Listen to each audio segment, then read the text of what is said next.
Hello बच्चों, welcome on dreamer study. और हम बात करने वाले हैं यहाँ पर क्लास 12th के पहले चैप्टर के बारे में और उसका इंट्रो हम लोग डिस्कस करेंगे, पूरा चैप्टर का किस तरीके से क्या बातें हैं। तो पहला जो चैप्टर है, पहली यूनिट है आपकी इलेक्ट्रोस्टैटिक्स।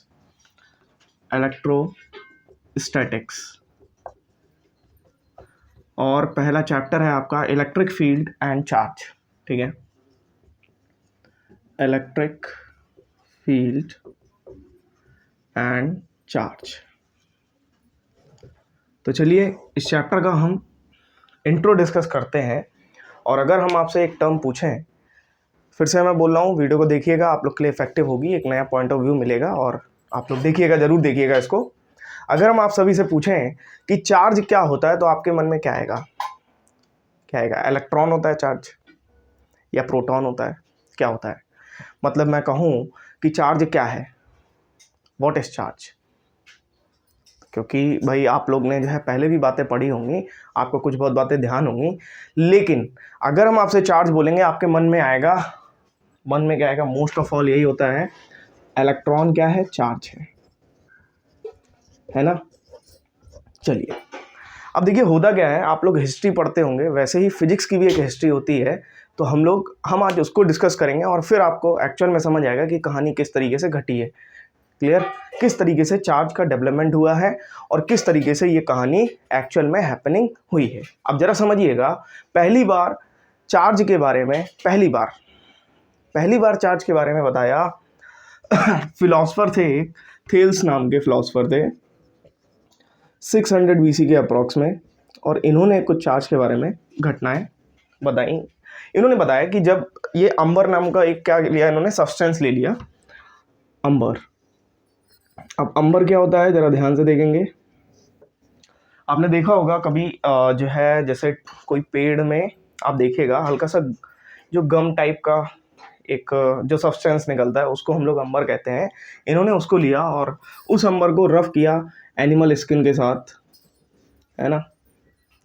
और जब इन्होंने रफ किया तो इन्होंने देखा, फिर ये दोनों क्या हो रहे थे, आपस में एक दूसरे को अट्रैक्ट कर रहे थे। तो पहली बार चार्ज के बारे में यहाँ से शुरुआत हुई, 600 BC।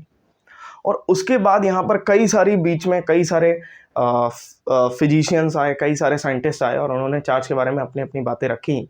और जो सबसे बड़ा एक तरीके से बोलें तो हमको थ्रोबैक मिला, वो मिला बेंजामिन फ्रैंकलिन के थ्रू। बेंजामिन फ्रैंकलिन के थ्रू, है ना। ये लगभग बात है 18th सेंचुरी की। क्लियर?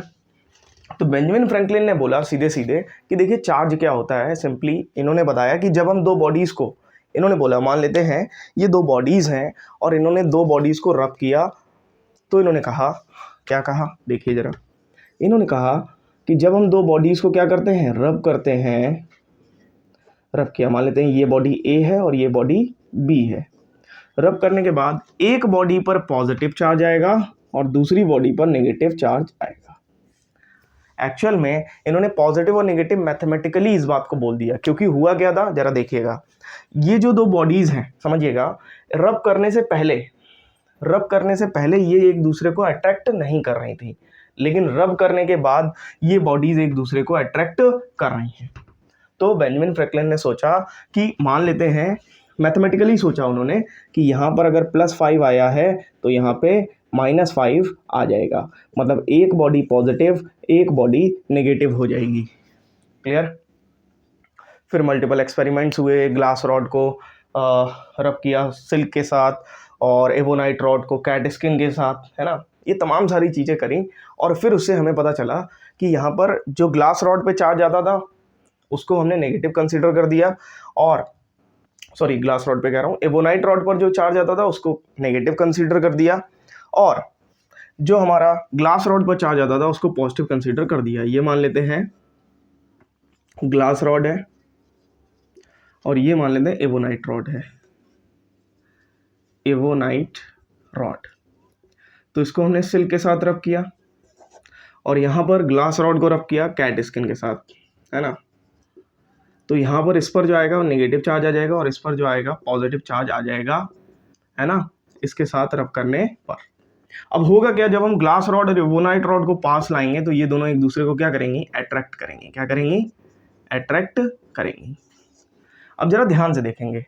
पहली बात तो यहाँ पे ये सारी घटनाएं जब हो रही थी, अगर हम फिर से आपसे सवाल पूछें कि बताइए ये पॉजिटिव चार्ज क्या है और नेगेटिव चार्ज क्या है, तो बच्चों का फिर से जवाब आएगा कि सर ये नेगेटिव चार्ज जो है वो क्या है, वो इलेक्ट्रॉन है, और पॉजिटिव चार्ज कुछ लोग प्रोटॉन बोल देंगे। अब फिर से समझिए, क्योंकि इसको इलेक्ट्रॉन और प्रोटॉन नहीं बोला जा सकता है इस समय तक, क्योंकि इस समय तक इलेक्ट्रॉन की डिस्कवरी ही नहीं हुई थी। और लगभग 1900 में जाकर के 1897 में जाकर के थॉमस जे थॉमसन ने पहली बार इलेक्ट्रॉन का क्या किया, डिस्कवरी किया। और फिर जाकर के पता चला कि ये क्या है, इलेक्ट्रॉन है। क्या है, इलेक्ट्रॉन, और एक है प्रोटॉन। बिल्कुल नहीं, ठीक है। देखिएगा जरा, अब देखिए जब इलेक्ट्रॉन का डिस्कवरी हो गया, फिर जब दो बॉडीज को रब करते थे, मान लेते हैं इलेक्ट्रॉन का डिस्कवरी हो चुका है, अब हम दो बॉडीज को रब कर रहे हैं। समझिएगा, देखिए जब कोई चीज़ हमारे पास नहीं थी और जब कोई चीज़ है, यूट्यूब आने से पहले, यूट्यूब आने के बाद की कंडीशंस काफ़ी ज़्यादा चेंज हो गई हैं।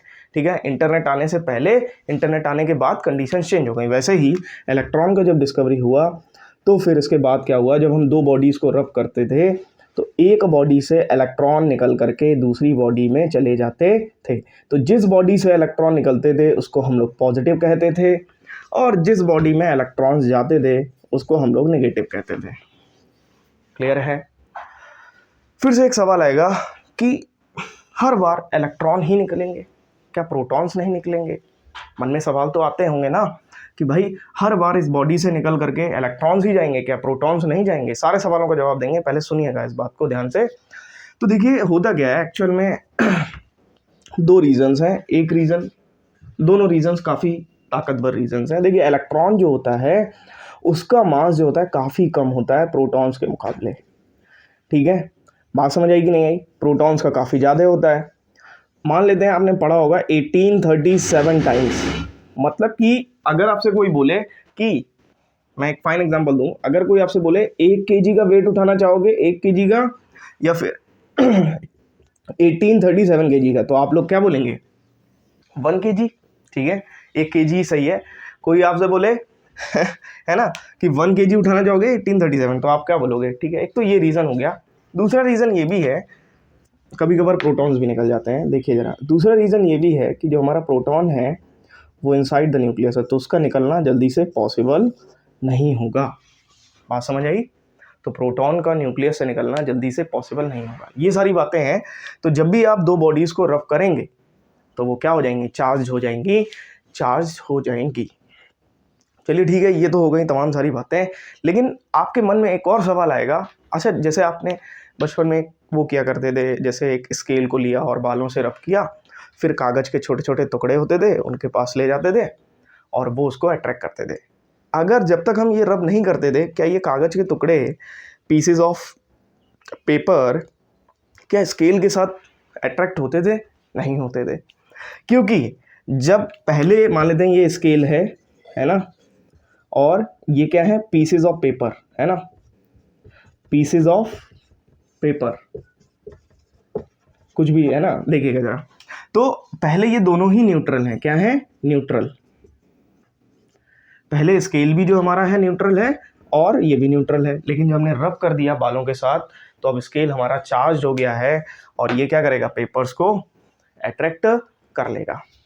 क्लियर हुआ? चलिए, अच्छा, खैर अब हम बात बताने वाले हैं आपको। आपके मन में एक सवाल आएगा कि कौन सी बॉडीज़ को रब करें हम। जैसे बॉडीज़ में भी 3 टाइप्स ऑफ हो गई एक तरीके से, कंडक्टर्स हो गए, एक इंसुलेटर्स हो गए, और एक हमारे हो गए सेमीकंडक्टर्स। सेमीकंडक्टर्स को कुछ देर साइड में रखिए, अभी हम बात करते हैं इंसुलेटर्स की और कंडक्टर्स की। अब आप लोग को पता होगा, जैसे कि जब भी हम किसी बॉडी को रब, चार्जिंग ड्यू टू फ्रिक्शन, है ना, जब हम करते हैं, जैसे किसी चीज़ को जो हम रब करके जो है चार्ज प्रोड्यूस करते हैं, वो ज़्यादातर इंडक्शंस में चार्ज प्रोड्यूस होता है ना। इंडक्टर्स में चार्ज प्रोड्यूस होता है, इंडक्शन में नहीं, सॉरी, इंसुलेटर्स में। क्लियर? अब ये बॉडीज इंसुलेटिंग है ना, कंडक्टिंग बॉडी नहीं है। फिर से समझिएगा, अब आपके मन में सवाल आएगा कि इंसुलेटिंग बॉडी क्या होती है और कंडक्टिंग बॉडी क्या होती है। इंसुलेटिंग और कंडक्टिंग, पहले तो ये समझ लेते हैं, इंसुलेटिंग एंड कंडक्टिंग। फिर उसका समझाते हैं कि जब हम दो बॉडीज़ को रब करते हैं, फ्रिक्शन इनके बीच में जब होता है, तो हमेशा इंसुलेटिंग बॉडी पर चार्ज रुक जाता है। क्योंकि हम इस चैप्टर में इलेक्ट्रोस्टैटिक मतलब हम रुके हुए चार्ज को पढ़ रहे हैं, रुके हुए चार्ज के बारे में पढ़ रहे हैं, ठीक है। तो यहाँ पर इंसुलेटिंग बॉडी में चार्ज रुक जाता है, कंडक्टिंग बॉडी में चार्ज नहीं रुकता है, चार्ज फ्लो कर जाता है, ठीक है। समझ रहे हैं ना। जैसे आप सेम एक्सपेरिमेंट अगर आप मान लेते हैं, स्केल की जगह आप स्पून का यूज़ करें, तो स्पून का जब यूज़ करेंगे तो आप लोग देखेंगे कि स्पून से इन केस वो कागज़ अट्रैक्ट नहीं हो रहा होगा। क्लियर ना। जो पीसेज ऑफ पेपर हैं वो अट्रैक्ट नहीं हो रहे होंगे। फिर से समझिएगा, इसको थोड़ा हम उस तरीके से बताने का कोशिश कर रहे हैं जैसे एक साइंटिफिक पॉइंट ऑफ व्यू आप लोग का जनरेट हो चैप्टर को लेकर के। केवल आप लोगों ने नॉलेज ले लिया, न्यूमेरिकल्स लगा लिए, हो गया chapter, this is not a way. फिर से मैं बता रहा हूँ, आपको खुद के लेवल से सोचना पड़ेगा। टीचर का काम सिर्फ आपको एक तरीके से मतलब रास्ता दिखाना है, चलना आप ही को पड़ेगा। तो इसीलिए बातों को समझिएगा ज़रा, ये किस तरीके से घटनाएं घटी होंगी। तो यहाँ पर जो इंसुलेटिंग बॉडी होती है वहाँ पर क्या आ जाता है भाई, चार्ज रुक जाता है, लेकिन कंडक्टिंग बॉडी में चार्ज नहीं रुकता है, ठीक है। तो हमने क्या किया, स्पून को लिया है ना, एक सेकेंड, हमने क्या लिया, एक स्पून को ले लिया और फिर बालों से रब किया और फिर पीसेस ऑफ पेपर के पास ले गए। तो देखिए एक्चुअल में होगा क्या, ये जो हमारा हैंड है ना, ये स्पून के साथ कनेक्टेड है और ये ह्यूमन बॉडी जो होती है वो कंडक्टिंग होती है। कैसी होती है, कंडक्टिंग। क्लियर ना। तो यहाँ पर क्या होगा, चार्ज तो इस पर आएगा, यहाँ से होते हुए ये कहाँ जाएगा, अर्थ में चला जाएगा। तो फिर से एक मन में सवाल आएगा कि अगर हम इसको किसी मटेरियल से पकड़ लें, मान लेते हैं हम इससे पकड़ लिए इसको, ऐसे करके इसको पकड़ लिए इन केस समझने के लिए, तो अब ये क्या चार्ज रहेगी, क्या इस पर चार्ज स्टैटिक रहेगा? तो ऐसी कंडीशन में इस पर चार्ज रहेगा, ठीक है ना। क्लियर ना। अच्छा ठीक है, इस पर चार्ज रहेगा अब, क्योंकि अब ये किसी अर्थिंग में जाएगा ही नहीं चार्ज, है ना। देखिए जरा, इससे कनेक्टेड है और ये तो नॉन इंसुलेटिंग बॉडी है, नॉन कंडक्टिंग बॉडी है, ठीक है ना। तो यहाँ पर नॉन कंडक्टिंग बॉडी क्या करेगी, इसको चार्ज को ट्रांसफर नहीं करेगी और इस पर ही चार्ज रहेगा और इस समय ये पीसेस ऑफ पेपर को अट्रैक्ट करेगी। स्पून करके देखिएगा आप लोग, होगा ये चीज। क्लियर। तो फिर से मन में एक सवाल आए कि जब भी हम दो बॉडीज़ को रब करते हैं तो चार्ज किन पर आता है, तो आप लोग बताइएगा। चार्ज आता है हमेशा जो बॉडी इंसुलेटिंग होती है, ठीक है ना। अगर कोई नॉन इंसुलेटिंग बॉडी भी है, इट मीन्स कंडक्टिंग बॉडी भी है, तो उस पर भी चार्ज आता है, लेकिन वो चार्ज अर्थिंग में चला जाता है, क्योंकि वो बॉडी क्या करती है, चार्ज को ट्रांसफ़र कर सकती है। चलिए खैर, आप लोगों ने पढ़ा होगा कंडक्टिंग और इंसुलेटिंग। कंडक्टिंग वो बॉडीज़ होती हैं जहाँ पर फ्री इलेक्ट्रॉन्स बहुत ज़्यादा मात्रा में होते हैं, और नॉन कंडक्टिंग बॉडीज़ वो बॉडीज़ होती हैं जहाँ पर फ्री इलेक्ट्रॉन्स की जो मात्रा होती है बिल्कुल ना के बराबर होती है। क्लियर। मतलब ऐसे समझ लीजिए, आपको प्यास लगी है और आपको कोई 1 ग्लास वाटर दे दे तो आपको क्या होगा, मतलब प्यास बुझेगी। लेकिन आपको 1-2 बूंदें दे दे, क्या आपकी प्यास बुझेगी? नहीं बुझेगी ना। तो यही चीज़ है। तो जो इंसुलेटर्स होते हैं वहाँ पर फ्री इलेक्ट्रॉन्स जो होते हैं, फ्री इलेक्ट्रॉन्स बहुत ही ज़्यादा कम मात्रा में होते हैं, बहुत ही ज़्यादा कम मात्रा में। क्लियर ना। होते तो हैं, बहुत कम मात्रा में होते हैं, तो इसी वजह से, है ना, तो वो ना के बराबर ही माना जाता है। क्लियर। वैसे ही सेमीकंडक्टर होते हैं जहाँ पर फ्री इलेक्ट्रॉन्स होते तो हैं, लेकिन जितने कंडक्टर्स में होते हैं उससे कम होते हैं, इंसुलेटर से काफ़ी ज़्यादा होते हैं। क्लियर। तो ये जो चैप्टर है यहाँ पर बेसिकली हम लोग पढ़ने वाले हैं कि चार्ज किस तरीके से डेवलप हुआ, मतलब हमने आपको बताया भी किस तरीके से डेवलप हुआ चार्ज और कितना इसके पीछे का चीज़ें रही हैं और किस तरीके से बताया गया है। और इस चैप्टर में तमाम सारी बातों के बारे में डिस्कशन किया गया है, जैसे इलेक्ट्रिक फील्ड क्या होता है ना, नेचर के बारे में। जैसे आपका नेचर है, जैसे हमारा नेचर है, वैसे चार्ज का भी नेचर है। अब चार्ज में भी 2 टाइप्स के चार्ज हो गए आपके, 2 types of charge, that is a positive and negative charge. अच्छा, अभी हम आपको जब डिस्कस करेंगे अलग अलग टॉपिक्स, तो उसमें भी जैसे इलेक्ट्रिक फील्ड क्या होता है, जैसे फील्ड मतलब एक तरीके से इलाका बोल सकते हैं, ठीक है ना। जैसे इलाका इन द सेंस मैं बोलूँ ये अपना इलाका है, मतलब कि ये मेरी ही फील्ड है ना। वैसे ही कोई चार्ज जो है बोल देगा ये मेरा इलाका है ना। क्या बोल देगा, मेरा इलाका है। अलग अलग चार्जेस का अलग अलग नेचर होता है। सिंपल सा समझिए, जैसे पॉजिटिव चार्ज का नेचर होता है इलेक्ट्रिक फील्ड लाइंस को बाहर की तरफ ले जाना, और जो नेगेटिव चार्ज का नेचर होता है वो क्या होता है, अंदर की तरफ लाना। ठीक है ना, इलेक्ट्रिक फील्ड लाइंस को। चलिए खैर इन सब बातों को डिटेल में डिस्कस करेंगे, लेकिन आप लोग एक बात समझिए कि किस तरीके से किसी चीज़ का ओरिजिन होता है और किस तरीके से वो चीज़ घट रही है, इस चीज़ पर बहुत ज़्यादा ध्यान देना है। एक सेकंड रुकिएगा, आगे बढ़ते हैं। देखिए जरा होता क्या है, जब हम कोई चैप्टर पढ़ते हैं तो एक्चुअल में हमारे दिमाग में होता है कि हमको ये सारी बातें पढ़नी है, याद करनी है और करना है। एक्चुअल में फिजिक्स के साथ ऐसा नहीं होता है। फिजिक्स के साथ घटनाएं कुछ अलग तरीके से घटती हैं। जब भी आप कोई चैप्टर पढ़ें तो आप वहाँ से कुछ नया ले सकते हैं, इस बात का आपको देखना पड़ेगा, क्योंकि अगर नया नहीं होता तो हमारे बीच में इलेक्ट्रिसिटी नहीं होती, हमारे बीच में बहुत सारी चीज़ें ऐसी हैं जो नहीं होती। आपको एक साइंटिफिक नज़रिया तो रखना ही पड़ेगा। अब जैसे कि कोई अभी आगे जा कर के कूलॉम्स लॉ पढ़ेंगे तो वहाँ पे बोलेंगे 2 पॉइंट चार्ज, 2 पॉइंट चार्ज। तो पॉइंट चार्ज जैसे ही बोलेंगे, है ना, तो मन में आएगा कि पॉइंट चार्ज एक्चुअल में होता क्या है, होता क्या है एक्चुअल में पॉइंट।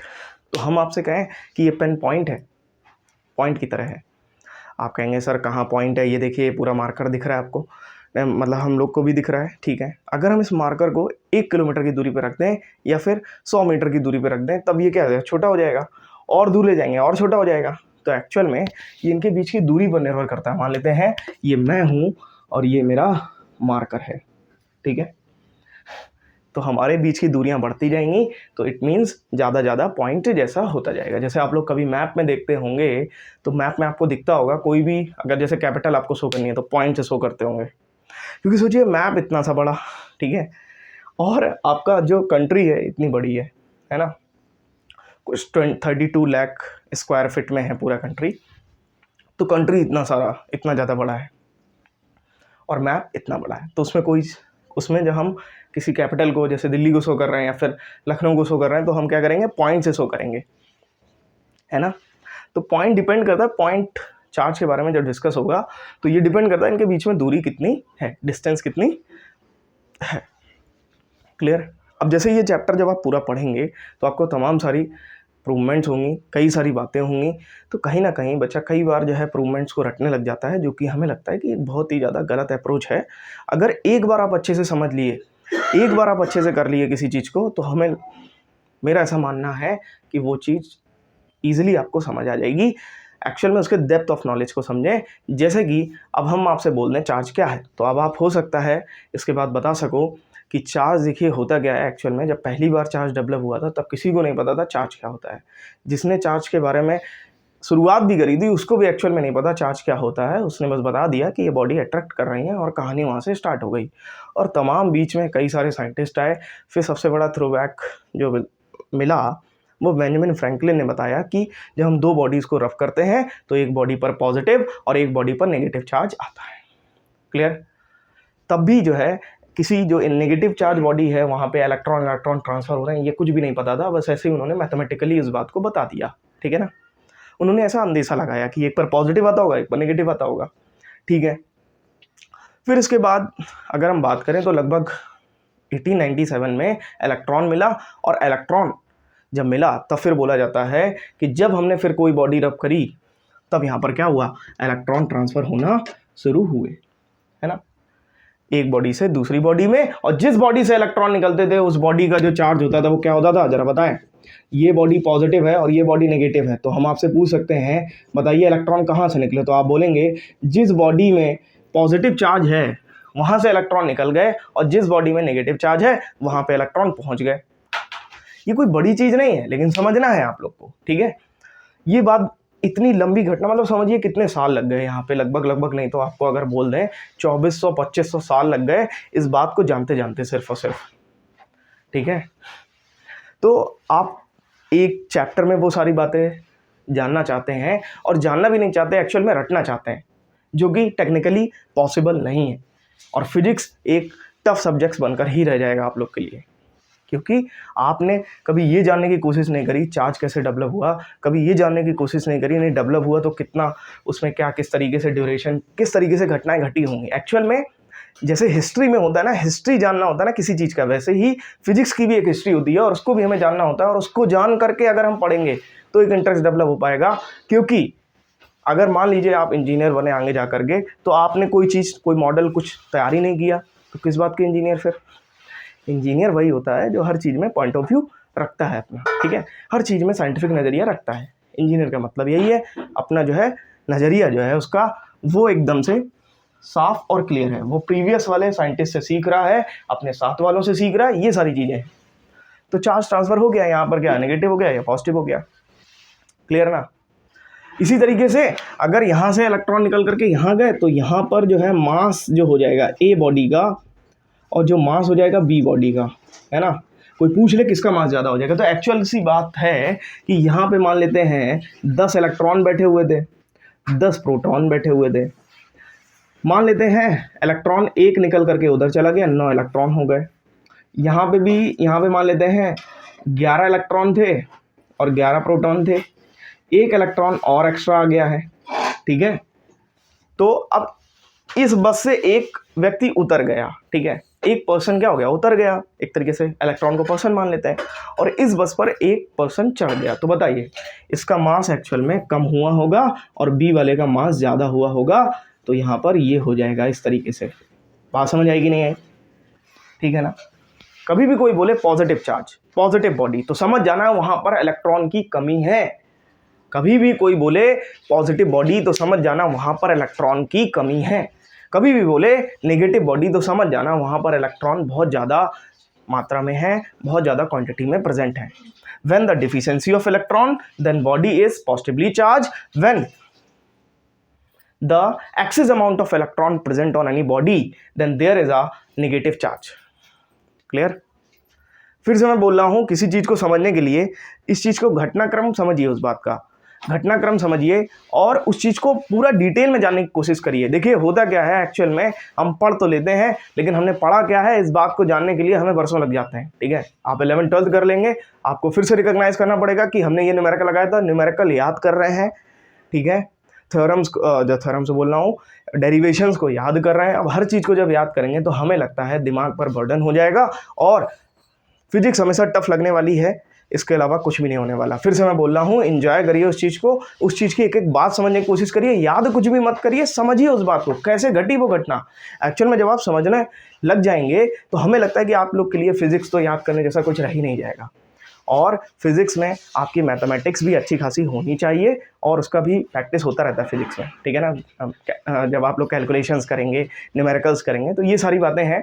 खैर बातें तमाम हैं इस चैप्टर के बारे में, और पहले तो हम आपको पूरा इंट्रो देंगे, फिर उसके बाद नोट्स डिस्कस करेंगे, न्यूमेरिकल्स डिस्कस करेंगे। तो चलिए इस वीडियो में इतना ही, मिलते हैं नेक्स्ट वीडियो में। और आप लोग फिर से मैं बोल रहा हूँ, देखिए ज़रूर पूरा, और फिजिक्स को एक नए नज़रिए से जो है आपको पढ़ना है, नए पॉइंट ऑफ व्यू से पढ़ना है। सिर्फ और सिर्फ पढ़ लिया, सिर्फ और सिर्फ रट लिया, सिर्फ और सिर्फ मार्क्स 96 100 आ गए और फिजिक्स आपको नहीं आती हुई तो बहुत ही दुख होगा आपको बाद में।